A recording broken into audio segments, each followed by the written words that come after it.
அயலியோட சித்தி வந்து அவங்க தங்கச்சி ரித்விகாவுக்கு வந்துட்டு மாப்பிள்ளை பார்த்துடுறாங்க. அதாவது கபிலன் அவர் தான் வந்துட்டு இதில் வந்து மெயின் வில்லன். அதாவது அவர் தான் வந்துட்டு காலேஜ் மெட்டாக இருக்கிறாங்க நம்ம அயலிக்கு.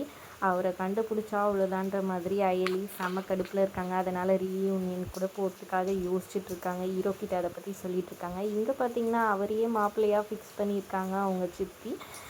அதையெல்லாம் போயிட்டு ஹோட்டலில் போய் பேசி முடிச்சுட்டு வராங்க. அவங்களுக்கு ஒரு மாப்பிள்ளை பார்த்து பேசி முடிச்சிருக்காங்கன்றது மட்டும்தான் அயலிக்கும் அவங்க பாட்டிக்கும் தெரிய வருது.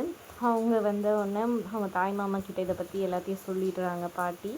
அதனால் அவருமே கோவத்தில் இருக்கிறாரு. அவங்க சித்தி வீட்டுக்கு வந்த உடனே எப்படிம்மா நீ அயலி வீட்டில் இருக்கும்போது நீ வந்து சின்ன பொண்ணுக்கு மாப்பிள்ளை பார்க்கலாம் அவளுக்கு பண்ணிட்டு தானே பண்ணணும் அப்படின்னு சொல்ல, அவள் ஒரு தத்திரம் பிடிச்சவ.